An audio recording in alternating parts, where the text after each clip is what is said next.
Hello, hello, hello. Welcome to the show. My name is Rudolph Okonkwo. This is your show, and we're going to have an interesting conversation today about what else? Love and marriage. Um, this is a serious topic, but like we do on this show, we want to have a light conversation that people will be free to join and be free to participate, free to share their opinion, and hopefully we all are going to learn something from it. Life is tough, especially for those of us abroad. And when we go abroad, we are going to face a different culture. Living in that culture is a tough thing for most people. There's nobody that doesn't confront the differences, especially when we come from Africa and our upbringing in Africa. So today we are going to talk about marriage. Why is it that marriages of Africans abroad often end in divorce more than those at home? The statistics are shocking. In America, for instance, it's about 50% chances that a marriage is going to end in divorce. Um, it's like saying that one in two is going to end in divorce. Just think about this. If you know that you enter a flight from New York to somewhere and half of the flights will crash, I don't think most people will try it. But every day, every week, people get married and people confront these things. And we want to have a conversation with you, anybody, whether you're married or not, who you have seen. We want to share ideas. Hopefully, someone will be helped. So you can join me. I have no theories. I already have some people who are interested, and we will get people in and get people out. Please, when you come in and you want to join us, turn on your light, your camera, your light, so that we can see you, bring you on, and have that conversation.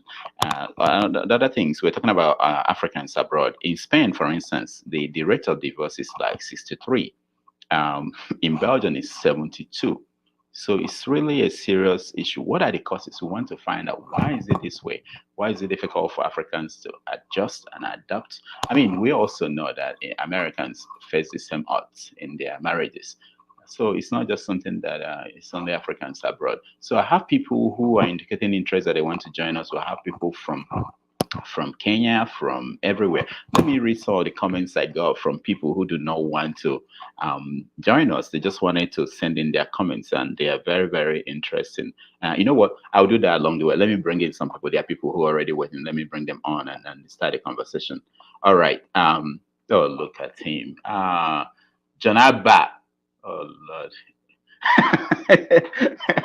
Welcome to the show. How are you? Turn on your mic. I'm How good. How are you? Good, good. Nice to see you. Nice to see you, brother. Very, very good, very good. How is Dallas? Dala is good. Okay, all right. So you're interested in our subject. Of course. Okay, good. Let me get other people in, and then we uh Basil, how are you, sir? Hey, my boss. Uh Good, good to see you. I thought I was on. You didn't know you could come in. Okay, if you don't want to contribute, I'll take you out from the set. You want to contribute or not? No? Yeah, let me listen You want a to little listen bit, in? then I will join. Okay, all right, all right. All right. I see other people. Turn on your cameras so I will know that you're interested in joining the conversation. All right. So, John Abba, what's Yes. going on in Dallas, Texas? How are people? How are people doing there? People is doing well. I'm interested in your conversation and trying to join and hear other people as You well. you want to hear other people? And I want to hear. We all have to have a conversation about why are we having the statistic of the divorce in in abroad more than Mm, people back home. mm. And I think we just want to talk about it, right? Yeah, yeah. But what is your own thinking of that? What are you seeing? How is it where you are? Dallas, based in few years ago, Dallas have the highest in the US. I don't know the statistic now. I don't know the rate of the divorce, but they used to have a very high one. One Mm, of the reason is uh in this area is some people went back home to get married, and sometimes there is false impression of how American they view American from back home, and when they come to face the reality here, they see that what they see is not exactly the glamorous of America, the street, the money on the street. Somebody has to work for it.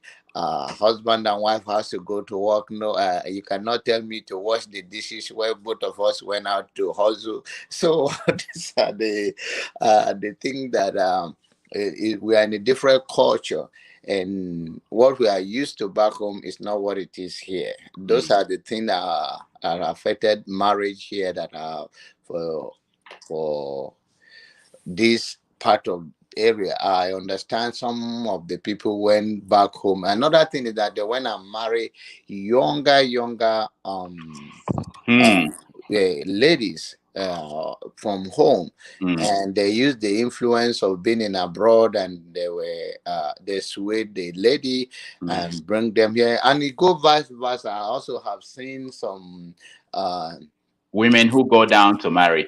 marry a younger one Okay. also. So he is not just the younger and the older men went to marry a younger lady and they come here and face different challenges. But I also have seen the old lady when I marry a young Mm, man, because mm. they use that influence and All then right. couple with the culture. All right. All right. I stand by. I have a lot of people. My Go people are ahead, bro. here. Yeah. Ah, Wayne Bassi. Thank you, sir. How are How are you? you? Good, good. Nice to see you. Nice to see you too. Wow. When is joining us from Long Island? We're in Long Island again. Riverhead, Long Island. Riverhead. When Thank you so much for joining the show today. Thank And you. of course I have hmm, Ovie. Ovie, you don't look like you've been married. You look like a young boy. So I don't know. Well, we hear from you. We see what you have to contribute. Really, we have so many people interested. Basil, are you ready to join us now? Okay. All right. So let's go to it. John Albert talked about two things. He talked about differences in the age of people who get married. He talked about something to do with the expectations and wrong impressions that people give. Wembasi, Yes, sir.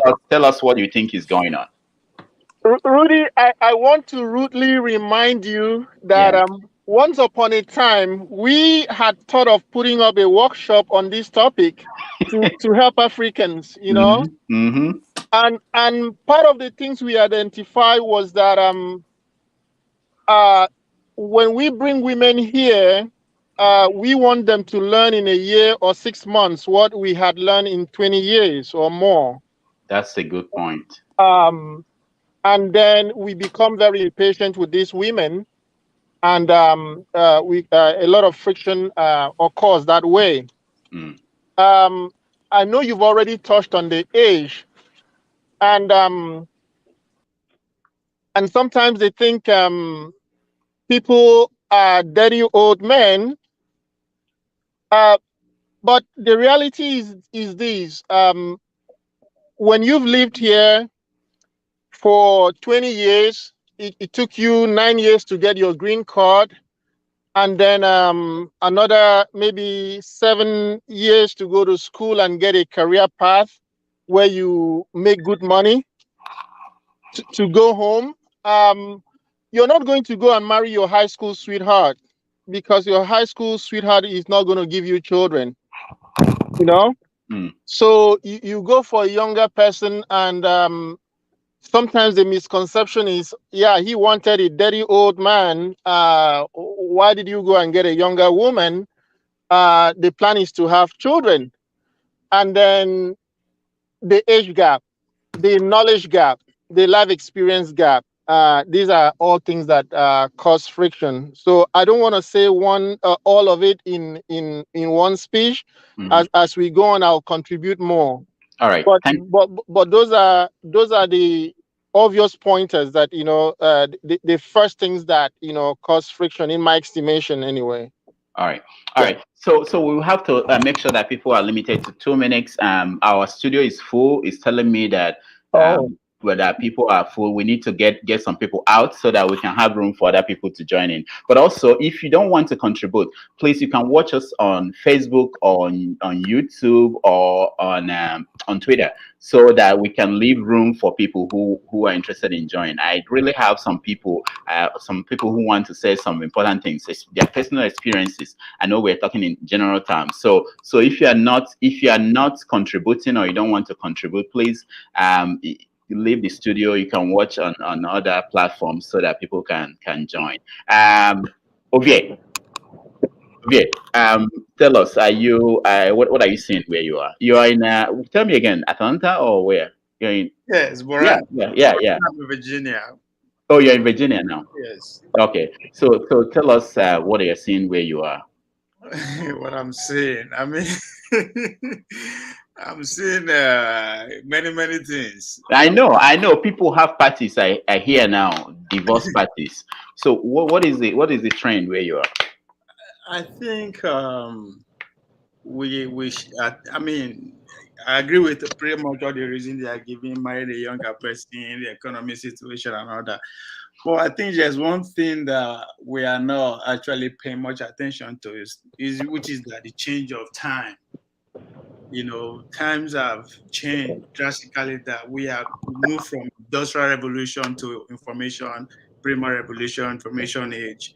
The way of working is no longer the way it is. You can be anywhere you want. The world has become smaller. We begin to understand that, we are actually meant to just be free and walking around, moving around the way we want. Whereas back home we are still a little bit that is a two revolution behind. I'm still saying we are still even struggling with an agricultural revolution, not even industrial revolution. Yeah, so that's where you are seeing that the statistic is against those who are actually in the first world, Mm. seeing life as So you're talking about culture change, culture shock. culture change. No, the world generally has changed. As I said, we are pretty much the first world, especially we are in America. This is no longer industrial age anymore, whereby you have to go to work and mass people in the same place and all that. Things are changed drastically, especially within the last 10 years. Mm.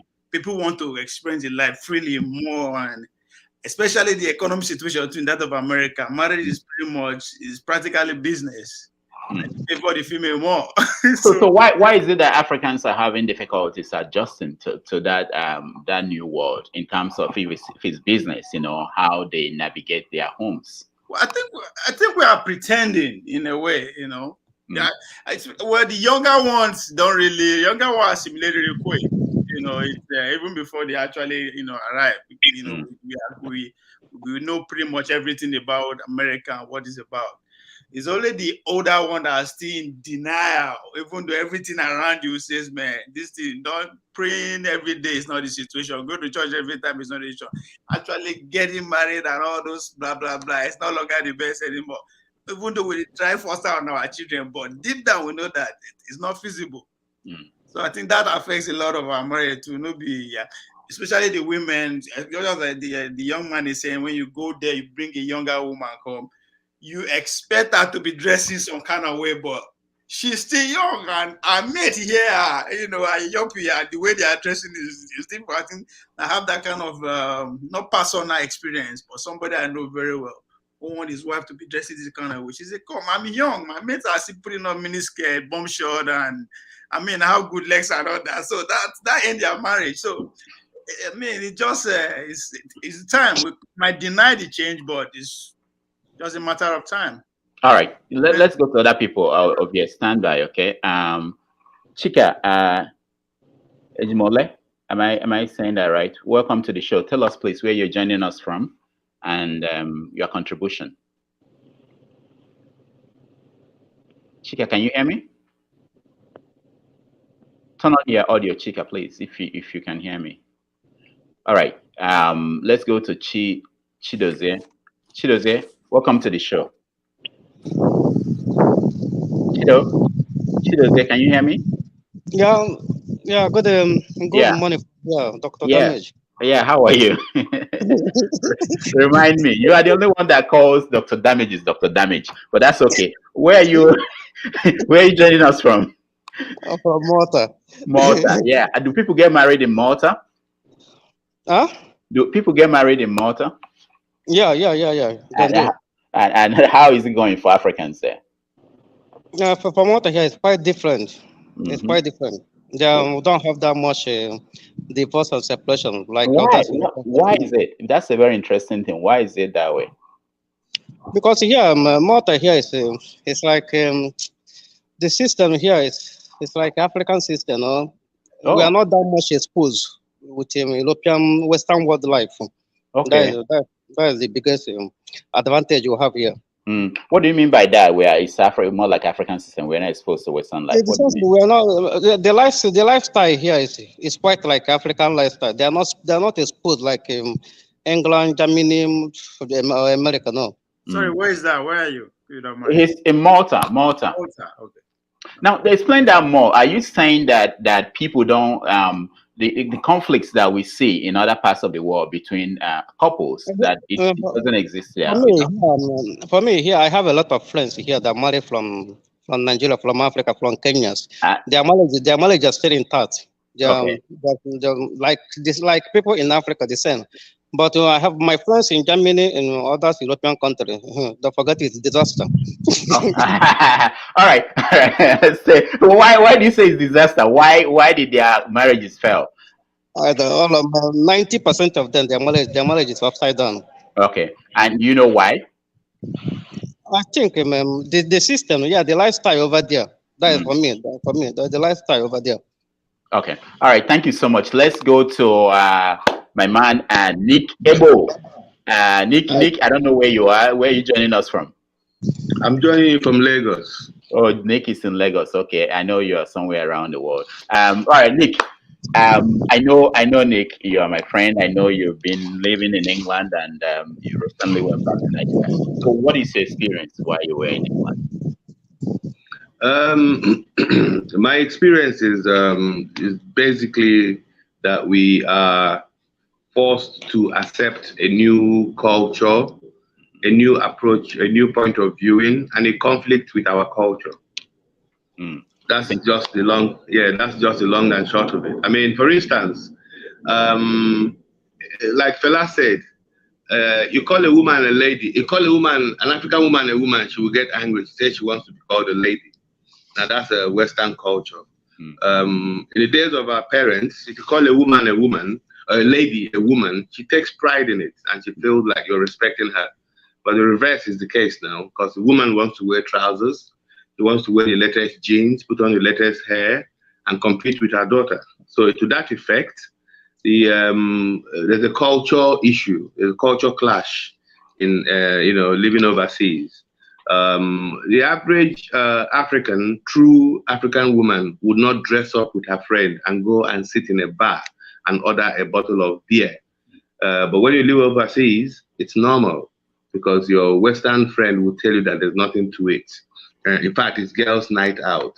And of course, 80% of girls' night out is the one that give birth to infidelity equals to, the breakdown in the matrimonial arrangement. Good. You So mentioned something important, infidelity and the role it plays. Let me get in because we need to be talking terms now, mentioning the issues, concrete issues, because people watching may maybe learn something. Let me bring in Osaino. Osaino, I know you're in Maryland. Osaino, welcome to the show. Doc, thank you so much. It's nice to have you. I know that Maryland has a long history of celebrating divorce. Life there is a lot of Nigerians that is amazing. But tell us, Osino, what are you seeing there? What is the problem? Why Africans having difficulties in their marriages? Well, I don't know if you still remember that living in bondage when Andy, Paulo Mhm. was telling Andy Paulo say, Andy, you did not explain this thing very well to me. Mm. You know, so that is exactly what is happening over here. Mm. What the Western media is pushing to Africa is that, for instance, that America is, so rosy. You don't have to work. Once you come over here, you go get the best ride. Driving, on the street and having fun. They did not explain to us that when you come over here, you have to work hard.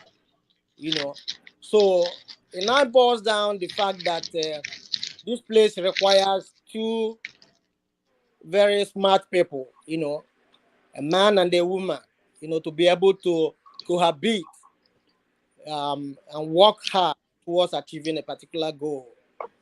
So the two problems that we are having here, it's one, infidelity, and second is finances.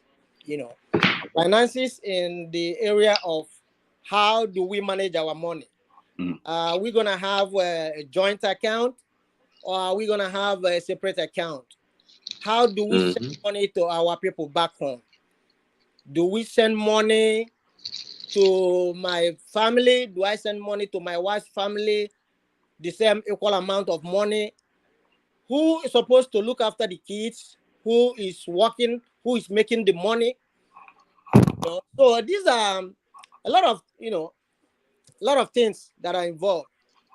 On the other side, when it comes to infidelity, our women especially, the younger ones. I heard somebody say that men go down there to marry younger girls.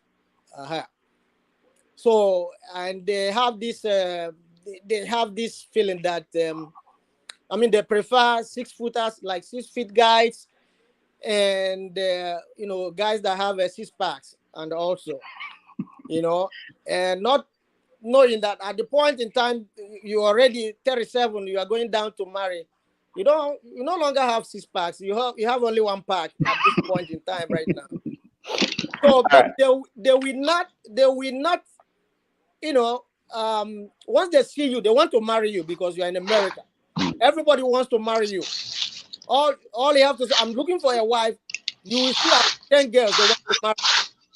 They won't see that 1 pack over there when you are there trying to get married. But once they come here, when they see these guys, Americans, most of the time you see Americans 6 feet something, and with their 6-packs. So they start changing. That's what they want right now. Then it becomes a problem. So why don't you build up your own 6-packs? Why you are here? Now you can build 6-packs, but you cannot build height. Somebody like me, I'm operating on 5'4". Can you imagine? So, but when they see this guy see something, their minds start changing. But the problem we are having is, especially, the blame is on our women. Wait. On our women? Yes. Okay. All right. I know there are some women who are interested in joining today. That's why I'm trying to clear the studio so that they will join us, because Osino, you're trying to make it as if it's one-sided. With this wall. Yeah. I don't think you can win this war, but I stay there, Osino. Don't go. Don't run away. I'll get some of them to join us. I know there's a Reverend Father who is trying to join us. I know he has done counseling of couples. I think we would like to hear his opinion on what, in general, he's saying. So let me bring in Reverend Cost to join us and give us his input. It will be interesting to hear. The studio is just full. I can't get people in. Cost, can you? Are you with us? Are you in the studio? Yes, I'm here. Okay. All right. Welcome to the show. Yeah, thank you, and good evening, everybody. Yeah. I kind of paid a very patient attention to the whole discussion, and I think it's very enriching, because everybody who has made a point here said something very valuable, which I think if we look at, then we'll surely improve our marriages. Because if you don't know what the problem is, you can't even be able to find a solution to the problem. So So looking at my own view, based on some of people I've discussed with over time, borders number one on finances. Okay. Finances. Sometimes our men go to Nigeria to marry a wife on the basis that the person is a doctor, or that the person is a nurse, or that the person has the ability to make money for them here in America. And of course, when the person comes here, there is power that money has, and money sways head no matter the way you look at it. And maybe sometimes when the girl comes here and starts working, and then the men kind of try to build up an account for her, and then streamline how she spends the money that she makes, and try to put a control, and then maybe block every person that is close to her. Of course, sometimes we survive to do it first year, second year, third year. She would then start having conversations with every other person on how they manage their resources, and then begins to see that she is partly enslaved in her marriage. Then the next thing is freedom. Then she will start speaking some language that is very strange to the husband. Then the word you'll be hearing from the husband: I brought you to America. I made you what you are. Reverend Cos, can you speak up a little bit? Some people are saying they can't hear you very well. Speak up a little bit. Okay. Yeah. Okay, let me take off the ear. Okay. Can you hear me? Yeah, okay, it's better. Okay, go ahead. Oh, okay. Yeah. So, do I start from the beginning? No. Keep going. I had you, and most people did. Okay. Yeah. So, so now by the time they start having conversation with others, then their opinion changes in terms of the marriage. And of course, another part to it is that women have this level of retention, that whatever you do to them, even if you do that to them 10 years ago, they still have it at the back of their minds. They don't forget. Men forget, but women don't forget. And so by the time the person becomes stable, then the person will start telling you what you did 10 years ago that she may have accumulated over the years. And then that becomes a problem in the marriage. There's another part to it. I think because I saw the other people went towards women and said that women are the problem. So that's why I'm now going to the side of the men now. Now, sometimes I think we try to equate marriage in America with marriage in Nigeria. In Nigeria, women don't make money. In Nigeria, more or less, the men make money and then take care of the women. Then the women take care of the children. But in America, women make money, men make money. But we still want to have the same structure where marriage is controlled single-handedly by men. Because we said that he who pays the piper dictates the tune. But when you're not paying the piper, then you cannot be dictating the tune 100%.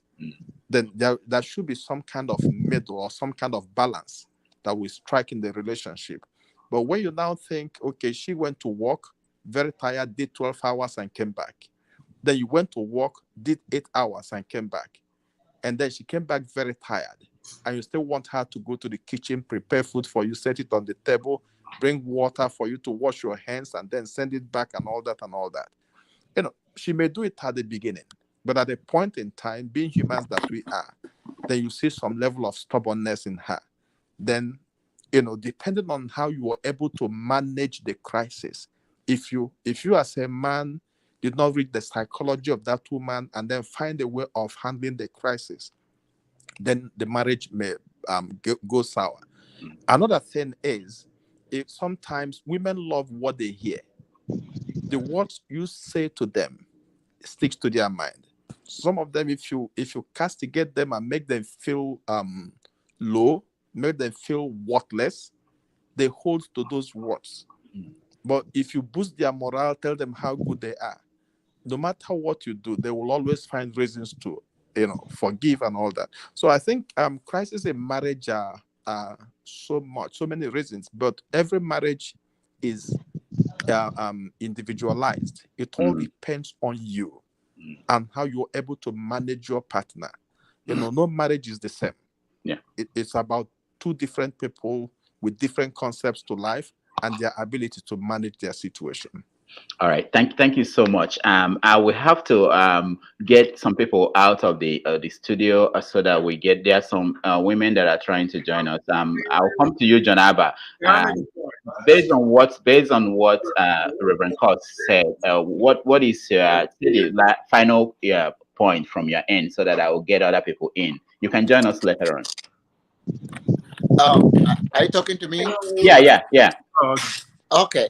Yeah, Reverend is very right. But he's very right. I think everybody have gone straight to the point. But what I'm trying to say is that it go both ways in terms of the women and the men. Like I stated earlier in the conversation, that we cannot have the Western world lifestyle combined or confused with Nigerian or African culture way of life. Like the Reverend said, that we can men, not only, to be honest, in Nigeria right now, women make more money than men too, because where men will not have a job, where women we have in Nigeria right now, but we have that kind of respect for the women have that kind of respect for men. For instance, I give you a life experience now before I go. One of my auntie married to a man that cheat a lot. So he went and told the mother that my husband is cheating so much, I can't even bear it. And the man has some money. And the woman say, are you not lucky? Shut up. Me, I married your father married 4 wives. His father also married 4 wives, and then you are complaining of the cheating, and he can take care of the children without also consider the fact that this cheating can also bring disease and all of that can shorten the life of her own daughter if the man do not protect herself. So there are many factors. I will join you guys later on. Thank you so much, John Abba. I have new people that joined me. Okija, Ekene, welcome. And Basil, are you ready to contribute now?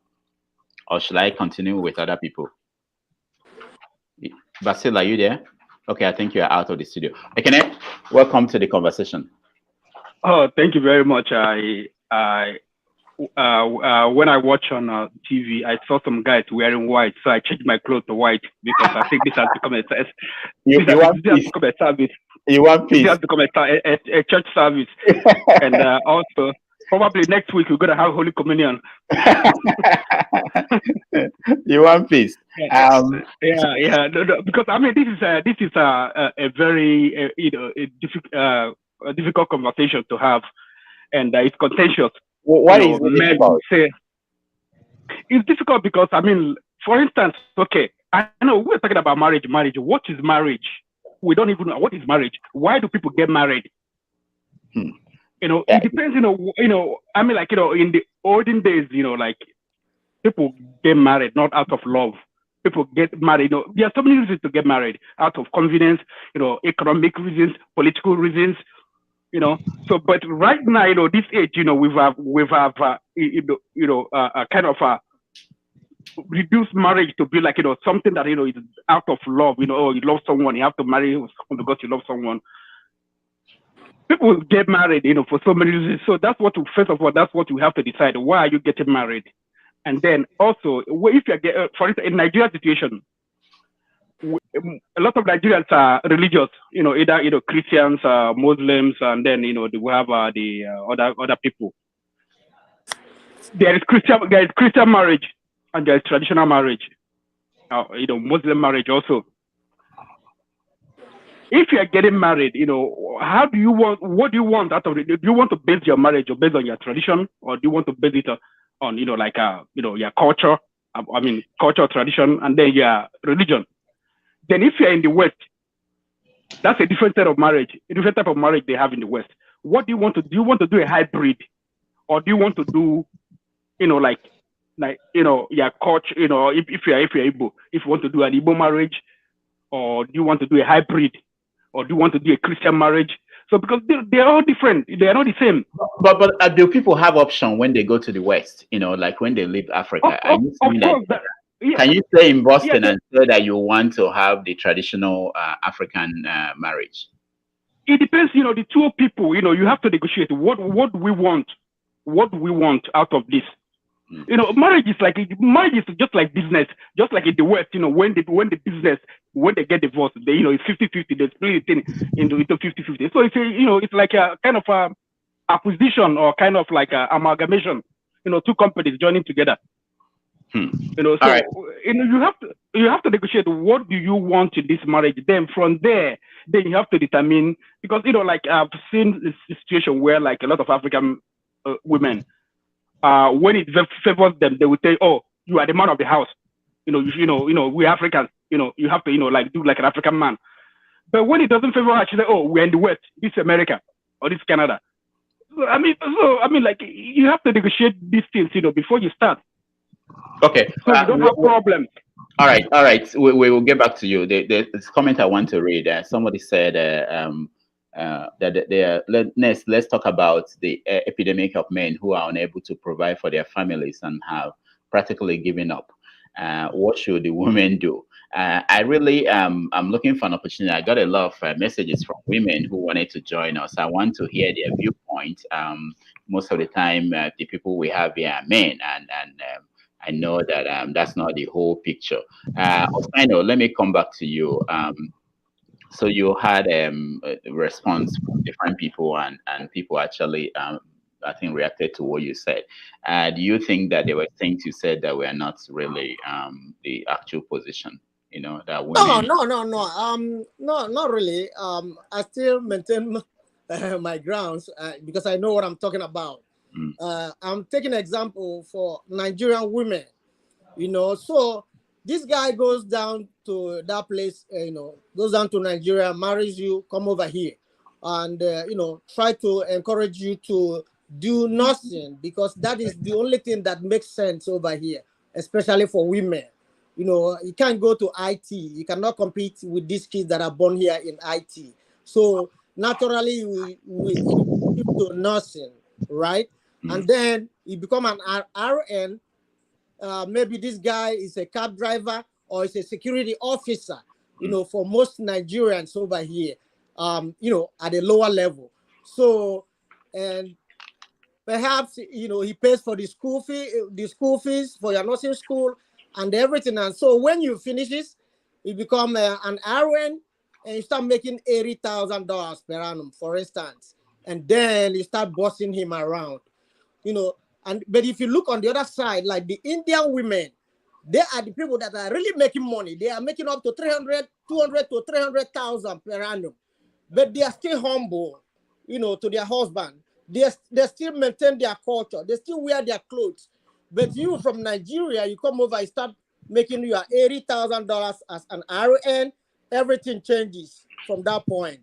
You start becoming Americanized. You start, telling your husband, oh, you can cook also. You can take care of the kids also. It's not like that back home. Remember when where we come from, it's not like that. Even if back home, even if you have to work, you still have to do those chores that that women do. You understand?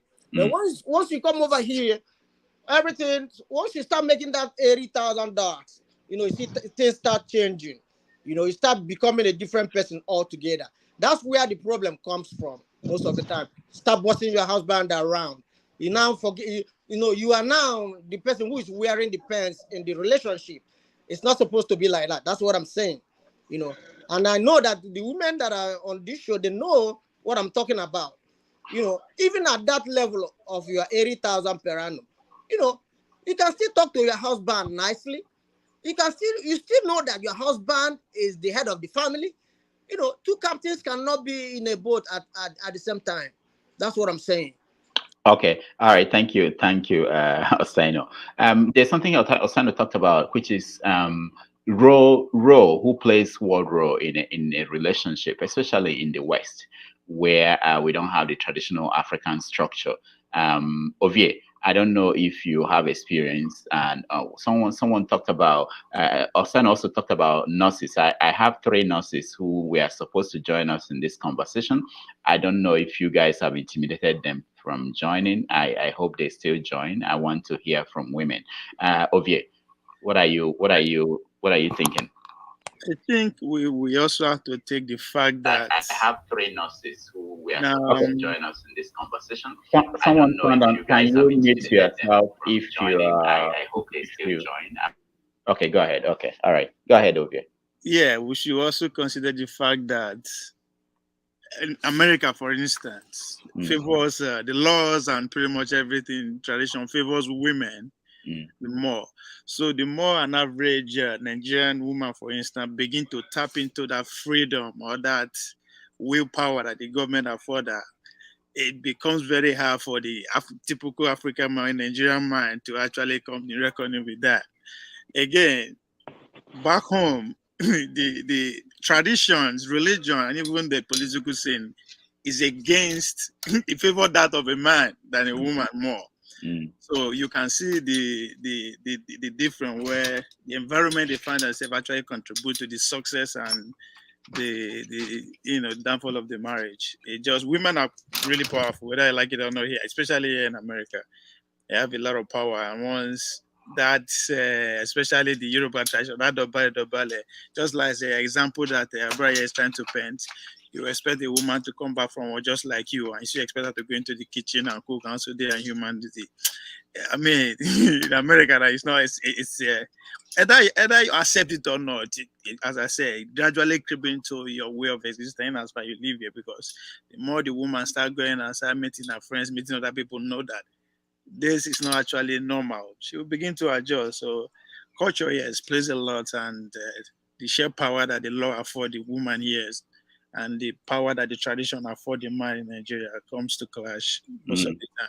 That's a very good point. And I want to mention this comment that somebody shared with us about Asians. You know that I was trying to talk about Asians, and he said that Odion said that you're giving an example with them that they have division of labor, and that men make sacrifices, but our men are not making those kind of sacrifices, but it's again how our men are raised. Ralph just joined us. Ralph, welcome to the show. Greetings, Doctor. Yeah. How are yeah, you? I'm well. I'm well. I had to go prepare myself for this topic. Yes. I saw the headline. I was like, "Hey, let me go. let me go comb my beer for this one." we're going to Wayne, don't go because they mentioned nurses. I know you are practicing. So I want to hear what the women are telling you because Osino just threw the buses, the nurses, women nurses under the bus. Raf, go ahead.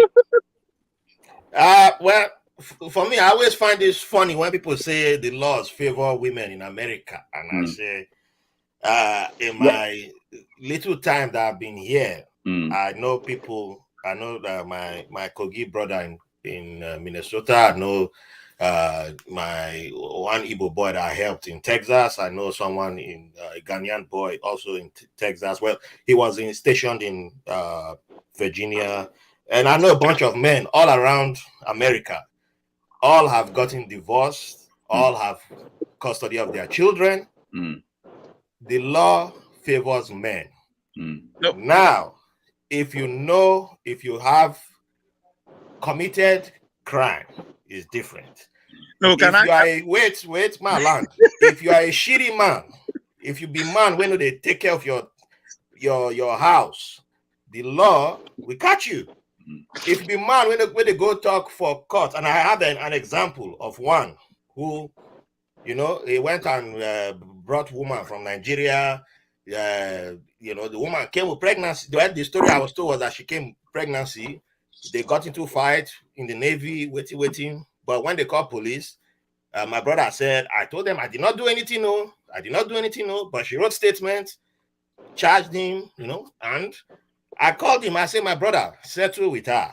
Let us have meeting. We'll have lawyers settle. He said, one prophet called me from Nigeria. This. She won't charge me. She loves me. Okay, when they got to court, this woman brought witnesses, everything. That's how you win cases in America. You present your story. This guy was saying, but I did not do anything. No, that's what which Oyibo understand that thing in court. You can't be bringing that nonsense that you say the law favor woman. It's a matter of who can tell your story in the court of law. It's not the law favor anybody. Who can tell your story? And we need to stop this thing of the law favor. Law don't favor anybody. The law favors men because men make the laws. It's just recently we started having women in the power in House of Assemblies, in National Assemblies, in House of Reps, in Senate. How many women have we had in history of America? So it's men who have been making the laws over time, all since America was made. But we keep saying the law favor women just because a few women have beaten us in court. That we can't take that defeat because we are so the ego. They pain us. They pain us. Say, we lose this small money. My friend, go and set your house in order and beat any woman in court if you want, if your house is in order. Ralph, can I interject? Okay. This is where I'm coming from here. I think you will agree with me that every man desire is to have not every man, but majority of men wants to have as many women as they can. No, every man, but in Nigeria, listen, the thing is, you want to chop your cake, you want eat them. Let me make my point. That's the point. No. A Nigerian, and I'm using Nigeria because we'll be Nigerian. I've been married 2, 3, 4 wives, right there, legally. In America, men don't have that opportunity, and awaiting women won't be that. I disagree. Have you heard of the Mormons? Utah, state of Utah, Mormons. Yeah. You can marry more than one wife in the state of Utah. No, they bring law. People they always have law. United States is 50 countries. Okay. You live in New York. Where in Nigeria you don't feel marry more than one wife? Hold on. Let me. I mean, even in the West, people marry like in UK. Yeah, it's legal under Sharia law. People marry more than one wife. Okay, let's get in US here. You can be married to more than one wife, but not legally. Okay, let's go to Wayne. Let's hear from Wayne. We'll come back to the people who want to marry more than one wife and hear from them. Well, Wayne, go ahead. You wanted to say something. I am a nurse, so when you guys touched on nurses, my antennas went up. Mm-hmm. So just last Sunday, the topic of Will Smith slapping Chris Rock came up at work, and I was outnumbered 5 women to just me, and every one of them said, if my husband would not stand up for me in public, I'll put him out of the house. I was shocked. 2 African women with 3 American women. They said, if he wouldn't defend me in public, I'll put him out. And I said, what kind of men do you have? Did you pick up these men homeless that you can just put them out of the house? I think when it comes to African marriage, or marriage anywhere, your financial strength as a man, puts you at an advantage. Having said that, I want to talk about my colleagues who make money, perception of money, and the Western world. You cannot. I think the most disappointing thing you can do to a human being is to control or seek to control or think that you can control a human being. Thank you, brother, for saying that. I was married before. I am on my 2nd marriage, and I have custody of my child from the 1st marriage because I went to court and I told my story factually, and I got custody of that child. You have to, as a person, make peace with yourself. And we've talked about this. Rudy and I have a little history. We knew each other when our children started saying, "I love you, Dad," and we started warning ourselves to say, "Brace up for when they'll say, I hate you, Dad," and they do. Yeah. So brace up for when that woman comes from Nigeria. The first 6 months, she's waiting for her papers. She has all the time in the world to wash your clothes, put your food on the table. I used to go into the kitchen. My wife would say, "No, no, no, leave." She'll get so upset. And I said, "Okay, I'll go and sit." And she'll serve me as a Nigerian man, like my brother gets served in Nigeria. But these days, she appreciates me getting into the kitchen. She loves it. I'm a better cook, though. Okay, but she loves it. Hey, me. It relieves her. Mm. So, my brothers, that's another part of it. Somebody thinks, okay, this woman comes from Nigeria, they're going to be in total submission. They are not. When they learn the ropes, they have their dreams. I think for Nigerian men, I heard a woman pastor in Nigeria say something in the lines of, when a man came for you, that was his dream. When you come into a man's life, support the man's next dream. And this is something we need to get very clear to our women, that, okay, now that you've come, my next plan after I married you was to build a house in Nigeria. You came into a house, and now this is your opportunity to be partners in my next big project. If you lay down the projects like that, lay out the plans and make them part of the plan, I, I, I think you will have some level of cooperation. Not everybody is the same, but money does not change women. I don't think so. Is the perception of control or loss of control thereof that would change them. What they hear at work. Like I said, I had 2 African women, 3 American women, and the African women jumped in. Yes, I'll put him out. And I was shocked. One of them, I know the husband. I know them too well. And I was imagining my friend being put out of the house. They learn, they hear, but if you start from home when these people come in and lay out the plan and say, this is how you and I will work together, it could make it easier, may not change everything. Thank you, guys. Yeah, thank you, Wayne. I like your mature. This is my brother. I want to have a say. Now, I want to hear everybody speak. We're talking about marriage, right? Yeah, Yes. But he said something crazy. Mm. You said money don't what? Don't make the marriage right? Right? Mm-hmm. Why you think that? Because what you just explained, you need to reverse everything you just said. That was not good. That's in your mind. Who are you referring to? Tell us your name first. Let's know who you are. I tell you by the ring. Tell them your name. My name is Mario. I tell you by the ring. Okay. How can you buy frames? Let's say she want to go shopping. You think she gonna want to explain yourself, man? I'm talking to the guy with the glass, the other guy, the bottom guy. Yeah. Okay. Not me. Okay, hold on. I think you're talking about Raf, or is it Raf or you're? But The last speaker, the guy on the first guy with the hat. Okay. Wayne. I did not say marriages don't work. I did not say so. No. No, you said it's not. You said money is not important in about marriage. No, money is important. Money is important. I think the most misquoted Bible passage when people say money is the root of all evil, I said no.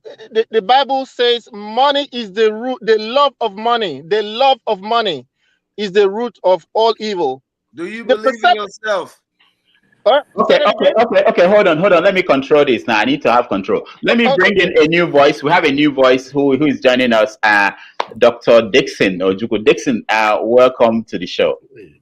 Thank you so much, Dr. Damaji. Now, Dixon, Dr. Dixon Ojukwu is also a pastor. So let's hear from a perspective of someone who. He's going where he's at. He's gonna come. Yeah, it's okay.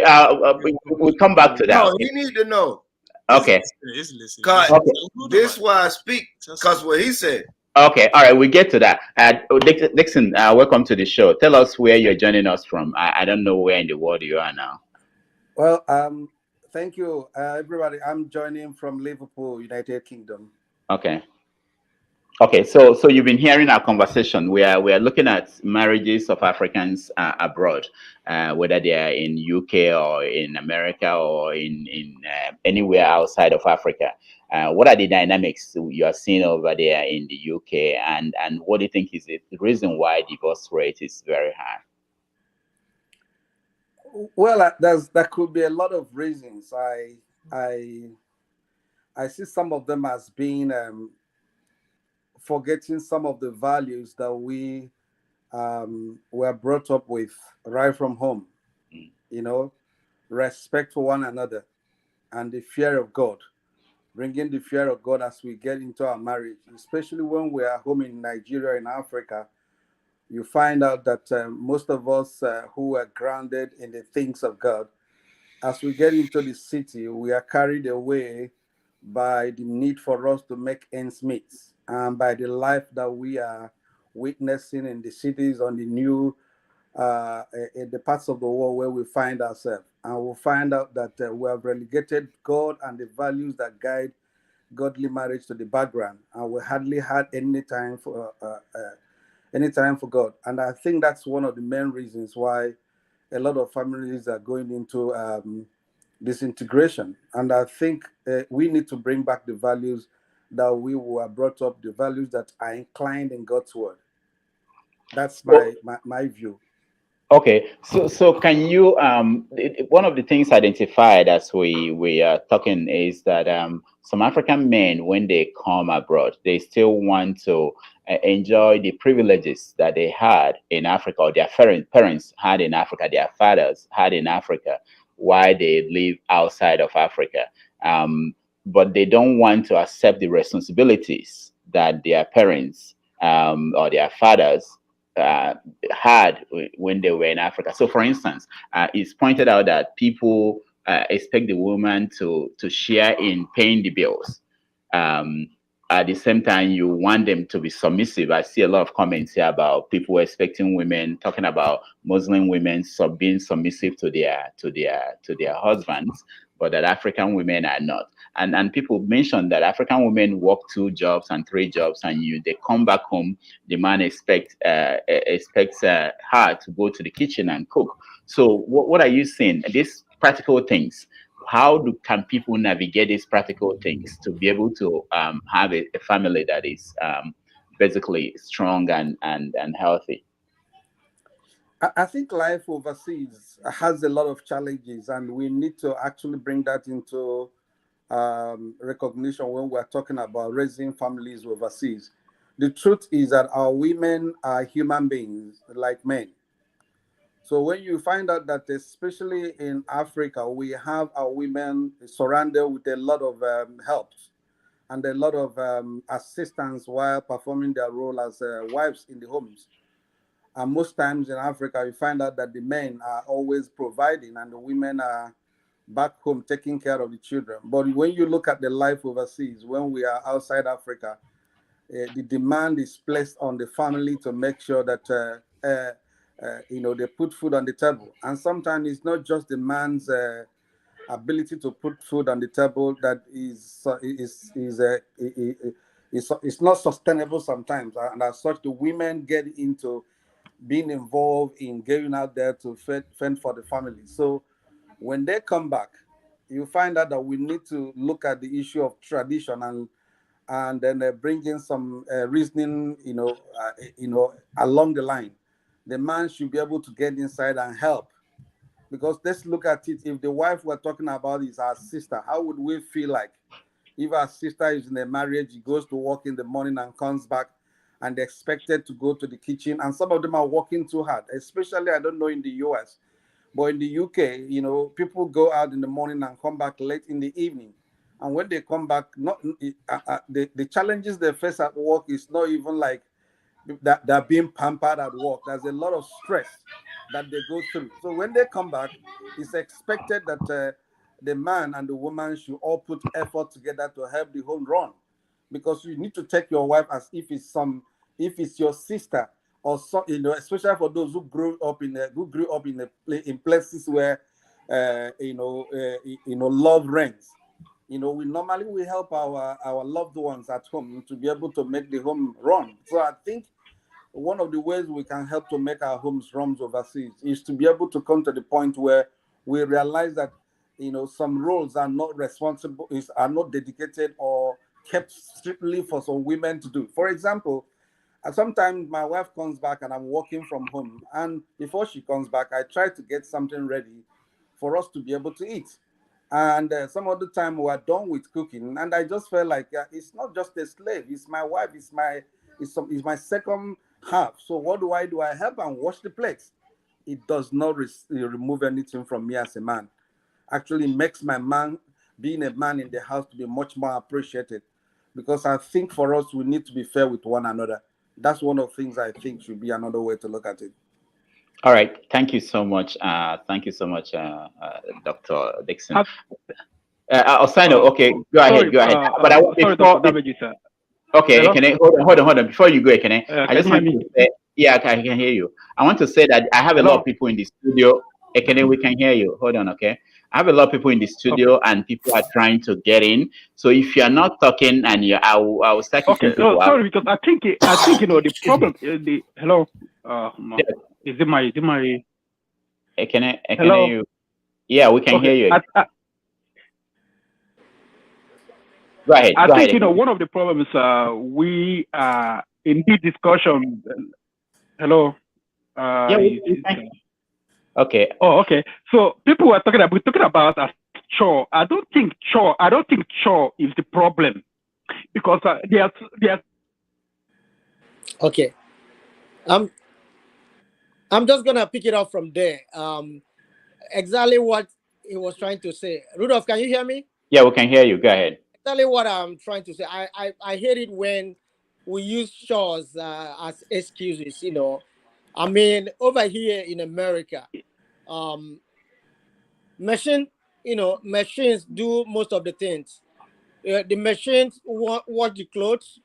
We have dishwashers. You can put the plates in the dishwasher. The dishwasher will wash the dish. And a very smart, intelligent woman can come. You can arrange yourself. Know how. We're talking about cooking right now. You can cook on weekends and put the food in the freezer or in the fridge, and you dish it out from there. So it's not really a big thing.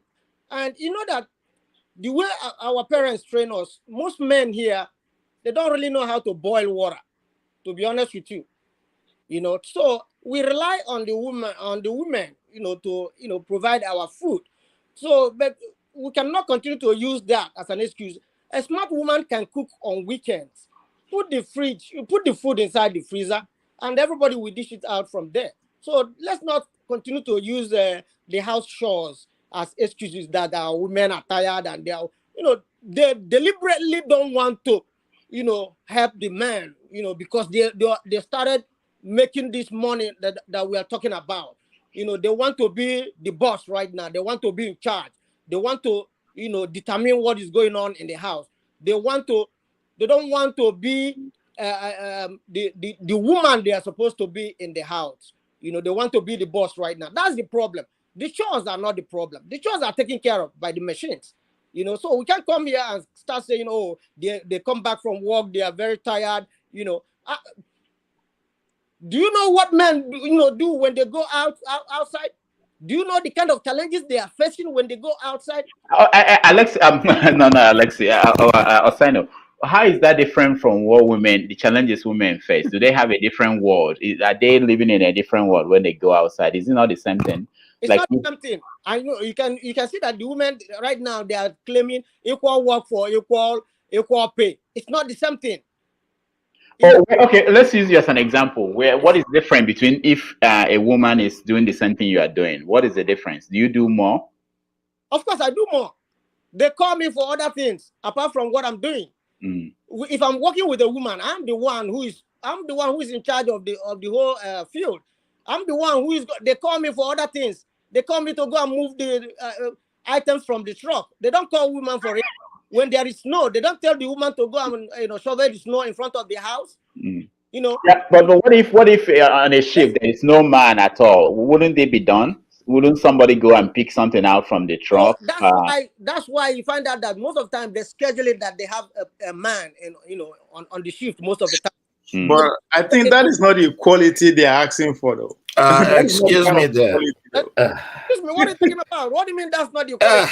That is not the type of equality they are asking for. If I might be, if I'm qualified to speak for women. No, they say equal work for equal pay. That's what they are talking about. Of course. I mean, don't they deserve equal? Are you, as a doctor who is qualified to do what you are doing, and a woman who is also qualified, don't you guys deserve the same pay? Well, that's what I'm telling you, that most of the time I do other things that are out of my job description. Yeah, exactly. Yeah, but you don't have to do it. You don't have to do it. You can say that you are not going to do it. It's not in your job description. Let them get somebody that will do that. Exactly. Then you'll be termed that you are not a team player. They call you. They say that you are not a team player. It sounds like you have some issues to figure out with your job, sir. Because all right, a woman's fault. All right, all of you men, you have to hold on. Finally we have a woman who is joining us, and so let's hear from. And she's also a nurse. Helen, please, can you turn on your camera so that we can hear you and see you, so that all these men that have been running their mouths, they will now keep quiet. Hi, Helen, how are you doing? Welcome to the show. How are y'all? Good. Helen is joining us from Dallas. Helen, welcome. I don't know how much you've watched, but we are talking about relationships in America. And can you give us your inputs, please? Well, relationships are hard, And marriages too. You really don't want me talking about that. No, we want to hear your viewpoint, because we've been hearing from men all the time, and they also talked about nurses. I know you're a nurse, so what is your viewpoint? Why is it that it's difficult for Africans when they are in America or in the UK?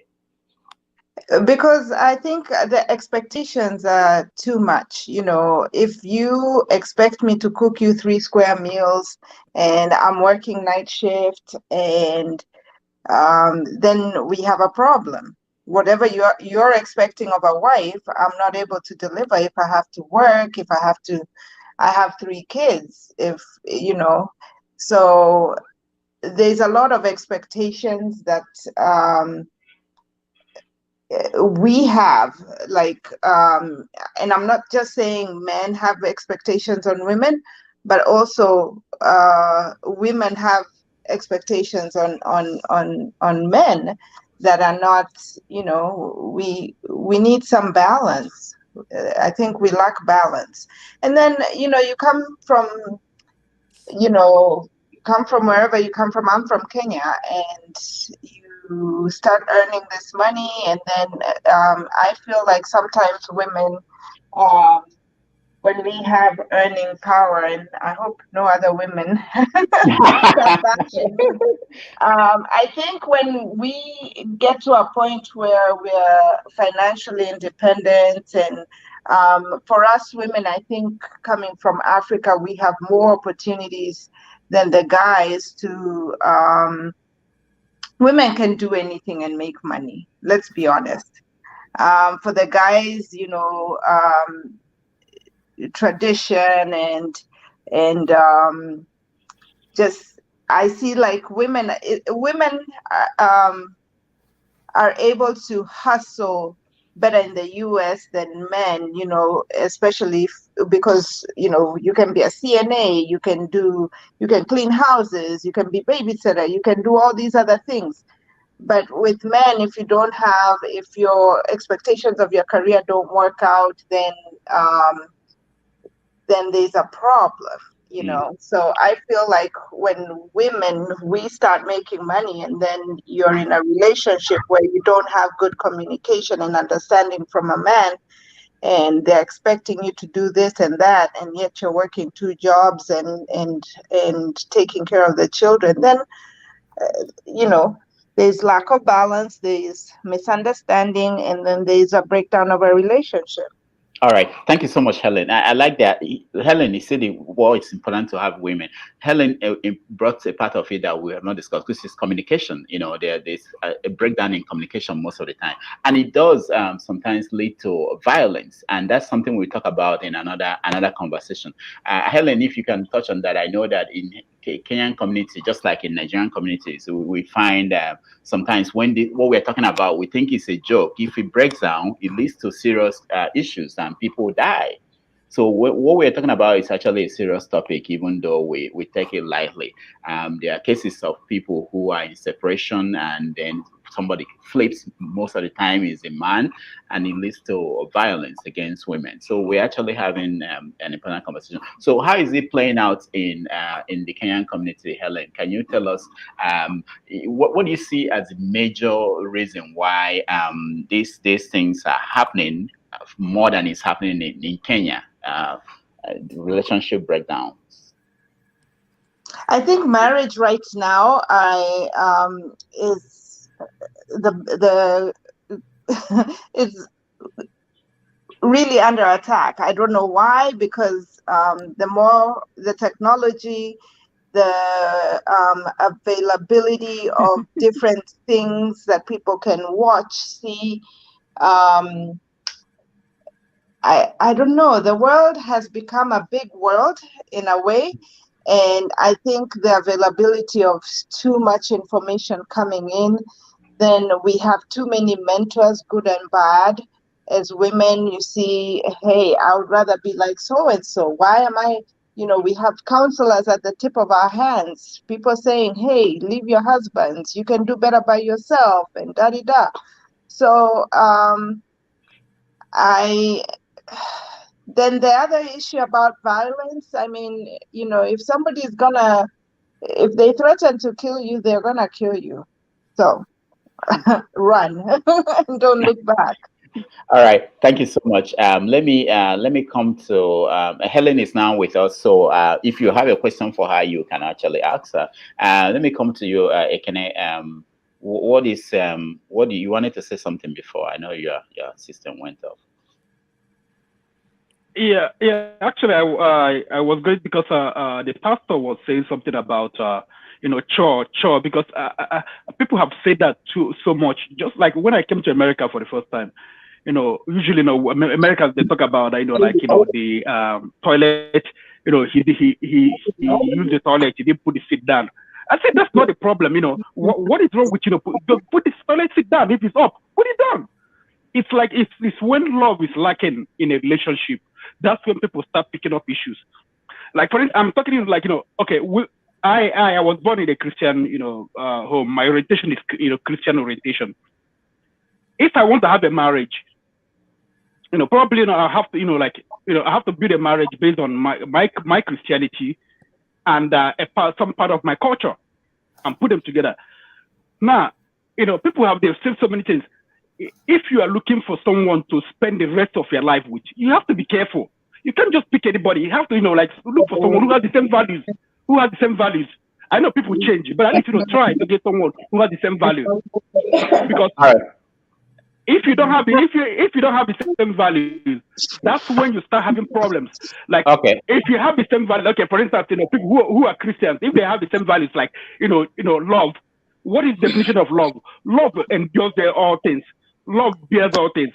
I've had a family, a woman who married a man, and the people were telling this woman to leave that man. She was saying that she saw herself, like she's here on a mission that God sent her to this man. So whatever the man was doing, she was bearing it because that, she saw that as a mission. That's her value, the value she took upon. So I think when people will start when there is no love, people start having issues. There's nothing wrong, if you cook for somebody for the rest of your life, can't you? I mean, when you're cooking, don't you eat? That food you're cooking, are you not eating that food? So why are you complaining about you're cooking? Hold on. Let's hear from Dorothy. She's joining us. Please tell us where you're joining us from and your contribution.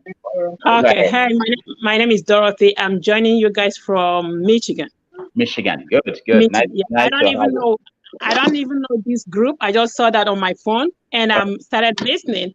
Now But you know. what triggered me, I had to call the person that sent it to me. Yeah. So can you hear me and see me? Yeah, we can hear you. We can see you. Yeah. Okay. What triggered me is what the last guy, oh my God. No, we can hear you. Go ahead. Oh, okay. You muted yourself. Dorothy, you muted yourself. Okay. All right. We are going to get her back. The last speaker triggered her. I hope the last speaker knows who he is. I wanted to hear what Dorothy wanted. Yeah. Dorothy was coming with fire. I wanted to hear. Oh yeah, exactly. So we are going to get her back whenever she comes back. Come back, Dorothy. Yeah. Come back. All of you that have been running your mouth now that the women are here. Okay, so Dr. Dixon, you I don't know if you went out a little bit.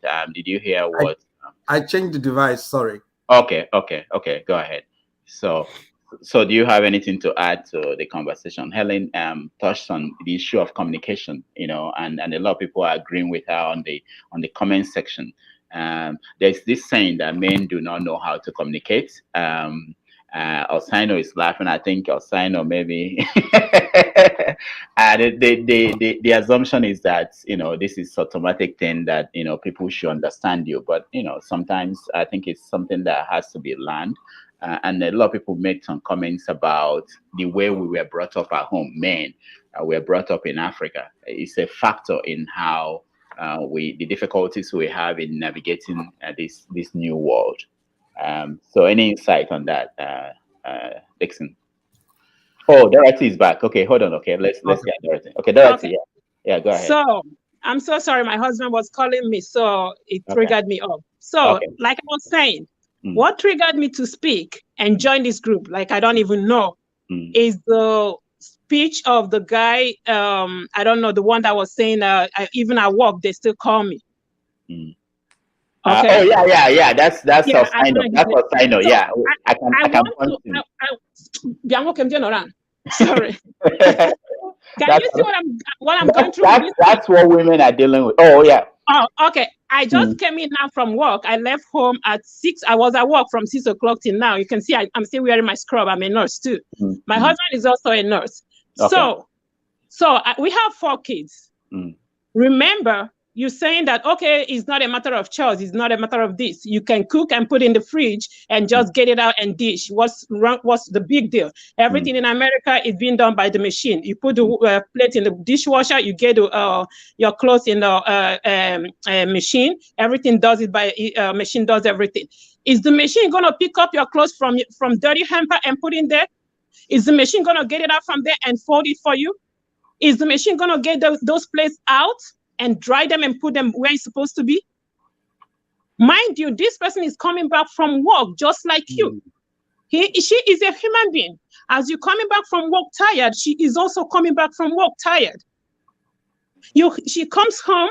I have 4 kids. They have homework. They have assignment. Like my 2 kids that are here, they have tests tomorrow. I come back home, take a shower, start working on their homework, making sure they grab all they're supposed to grab and go to work tomorrow and go to school tomorrow and take their test, right? And you still have to do other home projects for the schools. You still have to keep the kids up like they're supposed to be. I just want to tell you that Nigeria is different from abroad. Life in abroad is different from life in Nigeria. In Nigeria, you have your families, you have sisters and brothers that will help you. Here, you don't have anybody. You're just here by yourself. Yeah, it's you and your husband. If both of you don't agree together to work together, nothing is gonna work. Like my husband was just calling me. He said, I'm going to Pater Brothers to buy something. He got up from work just like I got up from work. He's going to get something, going to do some grocery, knowing that there are things that we lack at home. So he's coming back. Maybe by the time he comes back, I'll make food or do something that we have. If he comes home and sees me with the kids, he can go in the kitchen and help out. He vacuums the house. He washes dishes. I have dishwasher, but my kids, I don't let them use dishwasher. I make them wash clothes one at a time. Breaking. I can show you. This one is 8. The other one is 10. Because I want them to learn how to wash plates like we do in Nigeria. And one day, you know what they asked me? Since you said that we have to wash it by hand just for us to learn. We've learned. Why can't we start using the dishwasher? I say, yes, you've learned, but I still want you to wash it with hand. You never know where life can take you. Tomorrow, if you find yourself where there's no dishwasher, I need you to survive. So I need you to understand that woman is not your slave. That woman is your soulmate. That woman is your second half. If you feel tired coming back to work, put your shoe in that woman's position. Know that that she is also tired. Yes, you pointed out that most of Nigerian men don't even know how to boil water. Condition makes crayfish bend. If you come to America or go to any Western world and you don't know how to boil water, start learning how to do it. You can call her and say, honey, teach me how to do this. How do you do this? How do you boil water? You don't do it with anything but with your hands. You wash it with your hands. You boil water with your hands. You cook with your brain and your hand. You have the same thing that the women have. That doesn't mean I'm telling the women to disrespect their husband. No, they still respect their husband. Like I still cook. When my husband comes, I still make food and we eat. If I'm busy, he goes in and fill the gap. So I don't want, because even though sometimes when you are at work, they call you, oh, can you come do this? Can you come do this? It's not because the women don't know how to do those things, but because maybe you have the strength more than them to do it. I know for like you said, when we have like few men or maybe a man in the midst of women at work, they tend to ask the men to do most of the things. Yes, you have the right to say, I'm drowning. I'm trying to finish this. I'm trying to finish it. Can I do it later or this? Or I don't feel like doing it. Like someone said, yes, they're going to tell you it's not your job. You can tell them, like, I don't want to do it. And you said they're going to say you're not a team player. You're not a team player because you didn't do their job. You can explain to them very well, this. So when you come home, don't expect your wife. I hope you're not expecting your wife to do everything because you don't know how to boil water. That's going to bring problem. And you're going to say, oh, she's a Nigerian woman. She come here, she do this. No. Okay. Let me thank you so much, Dorothy, for this intervention. I mean, initially when I was watching you guys, I was like, why can't no women join this? And then I saw one woman, and then I heard this guy talking. I'm like, does he even know what he's talking about? Your wife is dying, suffering, body aches and everything, and you talking. It's not her. Just get it out from the fridge and microwave. It's getting out from the fridge. She already cooked it. Why can't you get it out from the fridge and microwave? Okay. Let me. I'm going to let Osaino defend himself, but I can say that Osaino is my man. I know him. He's just playing the devil's advocate. I know his wife. I know the family. So it's not the way. I know he's playing now. He's pulling some people. I hope he is. No, he is. Where Dorothy there? I go send a T-shirt. let me respond. Osaino respond. Yeah. It depends on the type of man that you are married. Take for instance myself. I help out with my kids' homework. You understand? Okay. So good. Once I come home, I ask everybody, let me see what you are doing. Have you done your homework? Anywhere you have a problem, bring it to me. I'm gonna look at it. Good. So it depends. I'm sorry if you are married a cab driver that doesn't know how to solve X plus Y is equals to 2, solve the equation. I said, he is a nurse. He helps with homework. He mops the toilet. He cooks food. He does everything like I do. He helps with homework. He's a nurse too. So he's not a cab driver. I'm not referring to you, please. I understand you, but I want to make it clear to you. You don't expect your woman to do everything. I'm talking in general terms. I'm not referring to you. I don't really. I understand. I understand. So, and I'm not trying to be mad. I'm not trying to be mad at you. I'm not trying to be mad at you, but you just triggered me to say something. And like the guy said, the guy next to in the bottom with glasses, he said, "Love your wife." You guys should. I love how he was speaking. And the whole of everything is love. When you love that person, you know that we are together. We are together in everything, both financial, both work and home, both everything. Raising your kids. If you guys are not together, mind you that those kids are watching you, how you guys are behaving. And that's how they're going to pick it up and grow up in their own homes. So whatever you do, we quarrel. I quarrel with my husband too. But if I'm quarreling with him, if you come to my house, you wouldn't know. If you get into my house, you wouldn't know that there's anything between us. But when that person leaves, then we can talk. So these kids are seeing you. Don't do anything in front of these kids. Watch your behaviors. Thank you, Dorothy. I want to add. You don't disappear. You have won. Okay. No. I don't. Nobody won. Nobody lost. Dorothy, let me ask you. I know you're aware of. I don't know. You're aware. Most people in America were aware of where there is conflict, especially when the woman is a nurse and the man is, doing any other regular job. What do you think is responsible for that conflict? And sometimes it leads to violence, and we have so many cases of that in America. Have you looked at that? I mean, as someone, most of the victims are women who are nurses. What do you think is responsible for that? Well, so most of you pointed out, there are so many factors into it. Number one, I can say, is the stress. Stress in Western world is too much. Because when you are stressed out, you are operating out of your senses.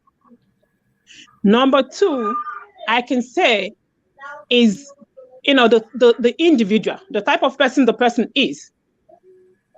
I know we're coming from Nigeria. Don't come to America to learn from other bad people. What kind of gang do you follow? What kind of group do you join? Do you join the group to show off, or you join the group to be who you are? I'm not trying to show off, but look at me. Let me show you this. I'm sorry. I'm going to show you guys this. It's not anything. This is just this is my scapula. I've been wearing this from Nigeria. I wore it coming to America. Sometimes they'll be looking at my neck. What is that? Not that they don't know it, but you came to America and you're still wearing this. Yes, I'm still wearing it. That is me. I don't care where I go. I don't care the type of friend I follow, but this is me. So most women, the same thing as men, when they come to the Western world, they want to belong. They forget who they are, or they don't want to be who they are. And that's another thing that is causing problems. So the woman will now go and join, the high ladies group. And then maybe wants the family or the husband to meet the expectations of that group, which maybe then financially they're not up to. And then the woman failed to understand that this is our, level, financial level, that we cannot afford that. Then it becomes a problem. Some women will now, the main thing is, who are you? Do you know who you are? Are you contented with what you have? Don't look at people. You don't come to America to compete with nobody. Very good. It's just individual. Then maybe family upbringings, and then another thing maybe stress. And some people like to, in terms of finance, I want to have my own bank account. I want to have this account, this and that. They want to have that because some of them have been treated, really, really bad by our Nigerian men, trying to claim to them that, yes, I am the man, and then I can use the money however I want. And when it comes to the woman to use money or there's anything, they try to checkpoint the woman. So then you're forcing this woman to an angle whereby she's going to say, I want to have my own bank account. And then when she says, I want to have my own bank account, it's going to become a problem. Oh, some people say, don't have joint account with your husband, this and that. Everything depends on how you guys, arrange, organize, understand each other. All right, Dorothy, thank you so much. I know that I'm seeing Helen. It looks like she wants to run, but I wanted to get her view on Kenyan men. Are they well adjusted? I just want to say goodbye to you all. I'm leaving. I have another Zoom by 8 o'clock that I need to join. Okay. I really enjoyed you guys. The guy that I spoke about, I just wanted to make things clear. I'm not mad at you, okay? That's cool. That's cool. All right. Thank you, guys, and have a good night. Thank you, Dorothy. Thank you so much. Okay, bye. All right. Bye. Helen, so Dorothy pointed out something that I've not had anybody say here: stress. Africans, we underestimate the stress and what it does to us, and then in terms of meeting up with the Jones, so to say, wanting to live it up. is a factor in most of our people. Living beyond your level or where you can actually live comfortably. Helen, I know that you have your hands full. That's the kind of thing, we're talking now. Women have to go and take care of things. The men are sitting down, relax. I mean, they are done for the day. Chibike, I'm trying to cook dinner while you guys are talking. exactly. Chibike, I'm going to come to you next, but let's get Helen. Helen, what are you making? Chapati or nyamacha? No. Today we're eating baked potato. Oh, okay. All right. Okay. So yeah. No chapatis today. Okay, good. So talking about Kenyan men, what do you think? What do you think about how they are? Men are men. Whether it's Nigeria, men. America, men. Men are men. Okay, so what's the problem with we are talking about African men and adapting to a new society like in America or Britain or Spain? What is the issue? What do you think is why is it difficult for them to leave the upbringing they had at home when they live in a different society? I mean, I don't even know how to explain it, but it's just you leave Africa, but you bring Africa with you in a sense where, the life is different. So the women are able to adapt, readjust, rearrange themselves, but the guy is still stagnant. Yeah, you'll be left behind. Quite simple. Okay. Okay. All right. Let's get everybody back in the conversation. Ovie. Okay, let me start with Ovie, then I'll go that way. We have like another 20 minutes, so we are rounding up also. Ovie, go ahead. Yeah, I think Dorothy actually. Now you are calm. Now the women they spoke and Ovie is calm. Oh, wait. I've not. Wait, Ovie, stop. I can't even come to you. Let's go to Chibike. He hasn't said anything. He just joined us. Chibike, welcome to the show. Chibike, can he hear? Chibike, can you hear us? Good evening, everyone. Yes. For those who do not know where you are, tell us where you are joining us from. Chibike, can you hear us? Good evening, everyone. Yes. For those who do not know where you are, tell us where you are joining us. I think you have two systems on. You have maybe you are playing it on Facebook and you are joining us. For those who do not know where you are, tell us where you are joining us. Okay, Chibike, you have to turn off one of your platforms. You are on Facebook and you are on. Sorry. Okay, go ahead. Yes, I'm calling. Joining from one of your platforms. Chibike, you have it playing somewhere else, so you turn. I already turned it off. I was on Facebook. Okay. Can you hear me?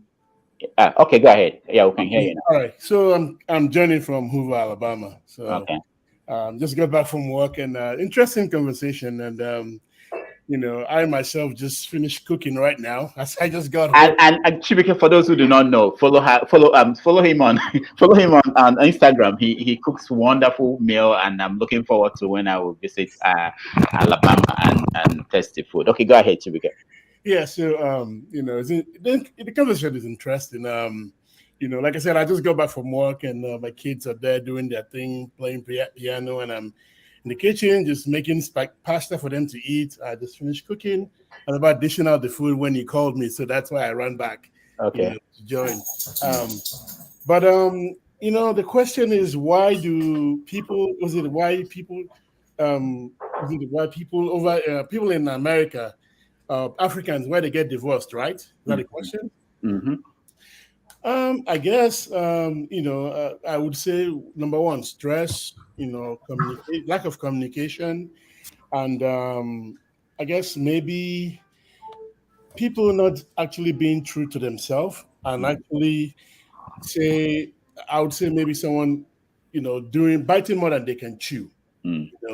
I'll give you an example. Someone would go marry a woman from Nigeria or from anywhere in Africa and come here. Probably before he brought the lady over, he was making her feel like he's living large, he's doing well, until she gets over here and she finds out that but he's really not what he had told her he was, so, and then she gets a different perspective of life and it hits her that bad, and maybe the guy is not also meeting up to her demands, then she either decides to let go. I mean, she decides to leave him, or maybe the woman wouldn't want to do what he wants, then he starts becoming rude and abusive, something leads to the other, then either of the party will decide to leave, so yeah. And of course, pressures are again from either work or from home or from extended family. And you and I know very well that almost every month we get requests from folks back home asking for money for this, for that, and they forget that we also have family that we take care of as well here. And of course, money don't grow on trees. Like we all know, we work hard for our money, and the way this place is designed, your money goes right back into the system. You don't just make the money and ship it back to Nigeria for people to enjoy. So those are the kind of stuff that I personally think could lead to a lot of people getting divorced and having a lot of stress in marriage. And to also we also have people that expectations say, like, a husband will come get his wife and expect her to come and cook, clean, do everything, but he forgets that they are both in a relationship. That two of them have to do things together to make that marriage work. Be it cooking, be it cleaning, be it raising the kids together, be it having a job to take care of their family.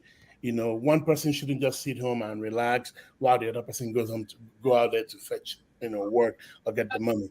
So those are the things that can make again, people divorce or cause issues in your marriage. Thank you so much, Ibuke. So let's round up and go around. Everybody will have a say. Let's start with Ovie, and then Ralph, and then Dixon. Okay, well, Ovie.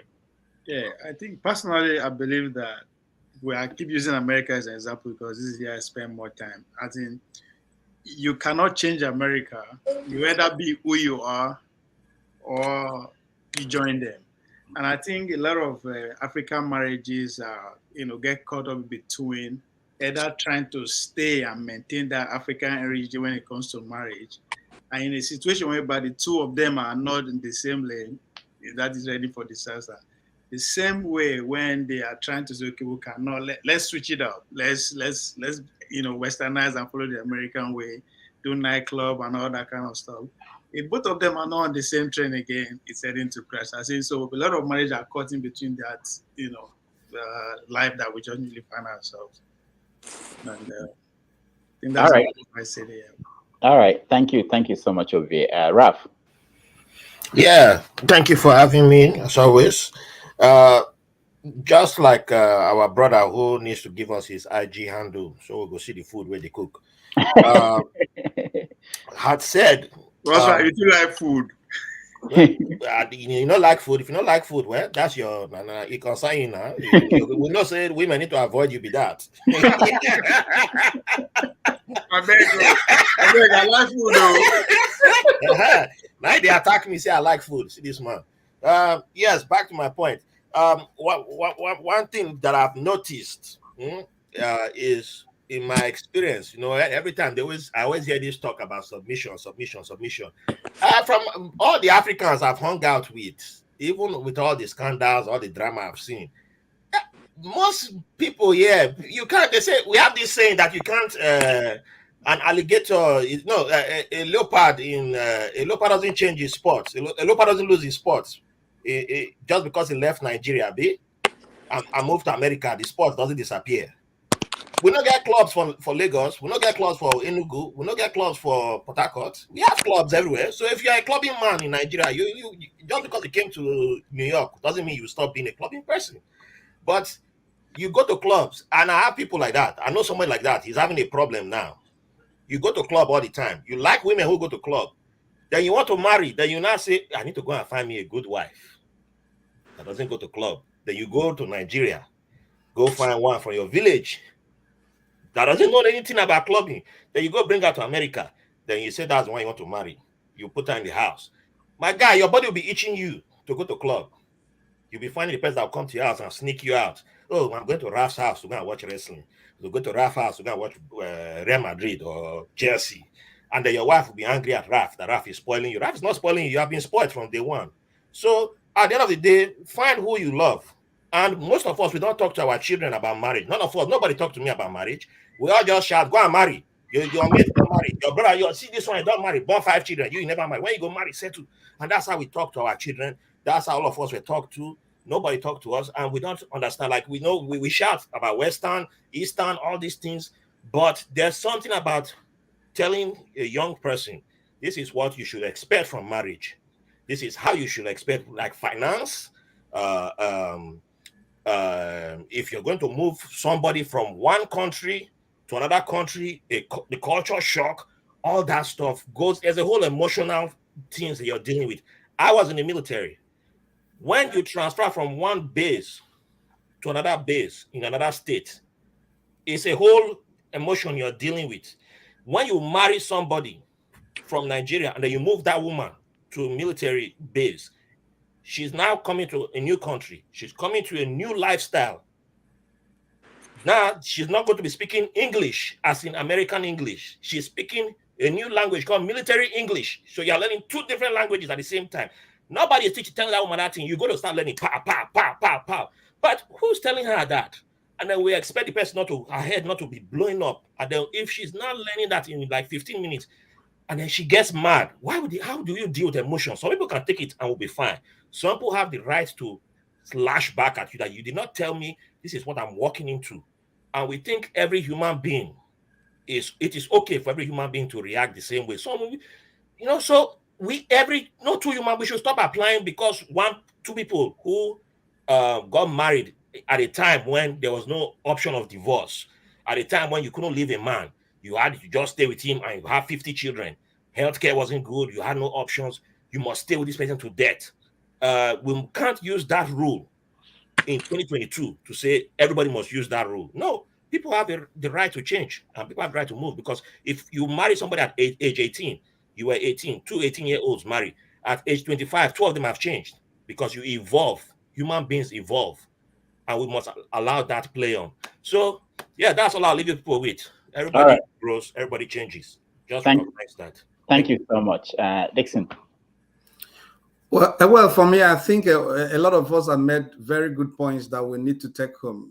I've had communication. I've had helping our partners to with the chores and things like that. I think for me, before I got married, I made up my mind my marriage must work. I made up my mind and my marriage must work, because some marriages are working. That takes me to asking ourselves, maybe some other time, why are some marriages working?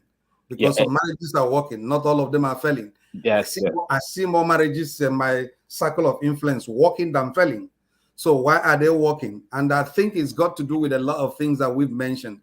One of them is communication, being able to tell one another. I have cases as a pastor. I have cases I'm working on, and most of the cases are centering on the issue of communication. We have issues of people being influenced by their families, back home. And then the issue of money. That's another big issue I've discovered. And the other lady that left, ladies have left, but they mentioned it. At a particular point in time, I believe that we should have a kind of a balance. I don't expect, my wife works and I work. And I don't know how she spends her money. I'm not interested in terms of come and give me an account of how you are spending your money every time. She has freedom to be able to spend the money because we love one another, and because we are determined to make it to heaven. Money is not a major challenge, but communication has to be there. We should be able to look at we are doing X, Y, Z. How much do we have? We put all our resources on the table and plan together. And then I'm also interested in things that concern her and her family. I'm not only interested in things that concern me and my family. If people have brothers and sisters and children are going through challenges, I want to accommodate them in our plan, in as much as she also wants to accommodate them, my own people. So we need to put everything on the table and plan together. And for me, that want to make heaven, I wonder we're going to die. We don't know when we're going to die. All this we're struggling and struggling. If we look for you, sleep and you wake up and you don't wake up, it's all gone. You're not going to be there to be looking at the issue of I'm a man, I have to do this, I have to do that. My wife must be able to, do this for me. No, I think we need to be able to understand that, this life is very short, and one of it's appointed unto man who wants to die, and after that comes the judgment of God. Most of us coming in from Africa came with the fear of God, and some of us, when we got here, we got engrossed in work, and we threw away the values that are biblically based, that help us to run our homes. So I think those issues like family altar, where we come together, pray together, raise up children in a godly way, has a lot of impact on making our marriages abroad work. So I strongly believe that we need to all put our heads together and then tell ourselves that being a man is living by example. When you're a man and you lead the home in a godly way, your home will work. Your wife will be able to see that you are following the way of God, and he will also follow. And that lady is somebody's daughter. That lady is somebody's sister. I want to treat my wife the way I would like other people to treat my sisters and my daughter, if I have one. So basically, when we put other people, our partners, in consideration and make sacrifices for them, we'll find out that this thing goes back to be a dividend for our marriages. Marriages work because people work on marriages, and that's what I want people to know. We can work on our marriages, we can make sacrifices, we can communicate, we can stand on the principle of God's word, and I will assure you, your marriage will work. The devil has no power to bring in any separation in your marriage when it's grounded in God. Thank you. All right. Thank you so much, Dixon. Sorry, I forgot Ostino. I have to acknowledge Ostino, just, if I don't do that, that will not be fair. Thank you, Doc. Thank you, Doc. I appreciate you. Thank you so much. Ostino, your turn. Well, thank you, Doc. My earlier submission, was not to, bash the women, but it was an advice, to the women that they can still, love their husbands. They can still be submissive while they are making that $80,000 per annum as an RN, as a registered nurse. You can still talk to your husband nicely. You can still call your husband those names that you call your husband. Hey, baby, please, can you help me? It's better than you being rude to your husband because all of a sudden you are getting money. You are making more money than your husband right now. I mean, you don't disrespect a man. The only thing that a man requires from you is just give him that respect, regardless whether you are making more money or you are making less money. You got to respect the man. That's the only thing the man asks from you.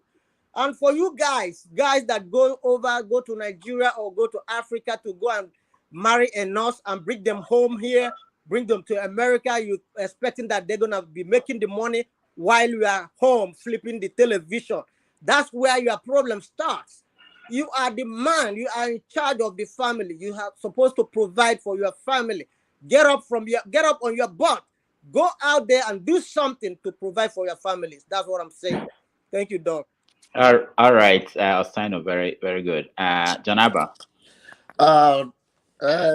Doctor, thank you for the opportunity once again. As I summarize it, I have a privilege to pastor for so many years, and I want to say this as I wrap up my own contribution. The spiritual leader, whether it's imam or a pastor, also have contributed to the problem we are having in our own culture here. For instance, I have seen the situation whereby pastor also cause so many problems in people's marriage. This is a life story that I have, and it is time for us to reevaluate our spiritual counseling over people's marriage and the way, whether biblically or through Islamic way, in the sense that one close member of our family was married to a Christian brother from the same church, and the man treated her badly. Fortunately, he passed on, and this young lady met a Muslim brother, and They are married and they are happy. And when she come to me and she told me, I'm getting married to a Muslim brother, what do you think? And I told her, I don't let religion deny you of true love of God. That it is a true love.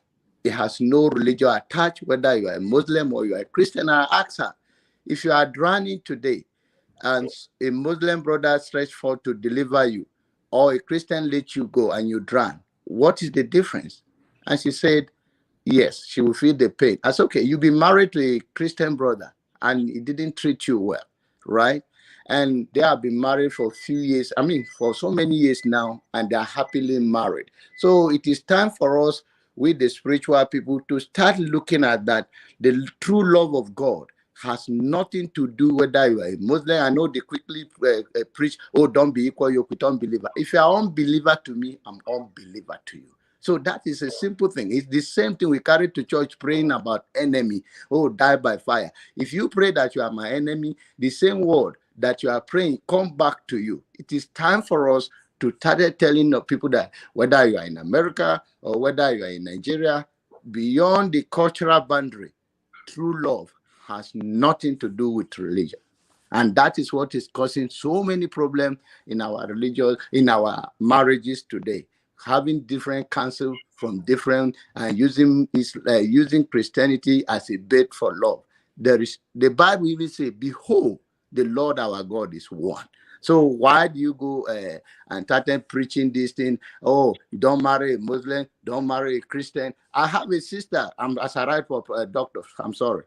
Uh, she want to marry a man that love her so much. She been married before again to a Muslim brother. Now she find a Christian brother. She say, I can't do it. My family cannot just allows me. Though, which means it's in bondage of religion influence and not true love. All right, thank you so much, Janaba. Chibike, before I come to you, I saw Mike in the studio. Mike, if you want to contribute, please turn on your camera. I will let you in. Chibike, can you round up your thoughts? Okay. I think everyone has said things that made valid sense, and I think I want to agree with everyone. But first and foremost is, for you to, I mean, be it male or female, you just have to have respect for your spouse. Make sure if you want a relationship or marriage to last long, you have to be able to communicate, be transparent, and also, do chores together, cook, whatever it is. If you need help, let your spouse know, or or your significant other know. Also, for people that have the mentality that, African men that come all the way to America, they have the mentality that their wife would have to be their servant, take care of everything. It shouldn't work that way. You should be able to help each other out, and raise your family to be, however you see fit, but make sure that things go well for you, and you're of course you're happy and you're peaceful in your marriage. And if you have that, I'm sure you have a long life, and you have a good relationship. And of course, when it comes to having bank accounts together or not, it's all depends on the spouse. Whatever works for you. You can have joint bank account, or you cannot. And if my wife makes more money than me, it doesn't mean that she stops respecting me. No, she's always been my wife. We've always loved each other. We're always going to respect each other, regardless of how much I make or she makes. The most important thing is we love each other. We understand each other. We are both there for each other, be it morning, afternoon, night, in sickness, in health, in whatever it is, until death does us part. And that's what I think will be the secret, the best way to live your life, and hopefully your children and your family members see that and learn from you. So, wow. Thanks. Thank you so much, Chibike. That's a nice summation. And I really appreciate everybody that joined me. And there's so many people who are not here with us on the screen. But I want to thank Ovie for always joining us. Ralph, thank you so much for joining me. And of course, Dr. Dixon Ojuku, thank you so much for joining me, my brother. Thank you, sir. Osai, no, thank you so much. All right, Doc. You caused trouble today. Donaba, thank you so much for joining. And Chibike, thank you so much. You're welcome. Thanks for having me. Yeah, of course.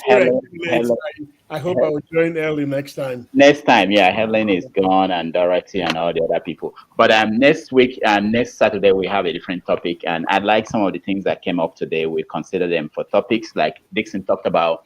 How to talk about the ones that work, not just the ones that do not. We emphasize on the bad ones, but what is making the ones that are successful good. And then we have to talk about stress. And somebody sent a text and said we have to talk about people who insist on being taken to Africa when they die. Their body is being taken to Africa. These are legitimate topics. So down the road we bring them up. And people who are experts in those, like, taking bodies home will give us the advantages.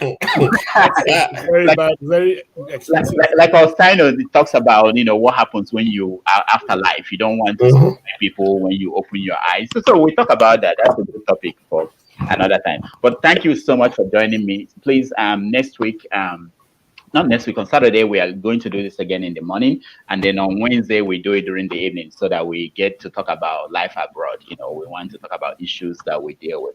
Once again, thank you. And I'll see you guys next time. Okay, thank you. See you Saturday. Thank you. All right. Bye-bye. Have a good evening, everybody. Bye-bye. You too. Bye. Prince Obina needs a wife, too. That guy on the screen. Yeah.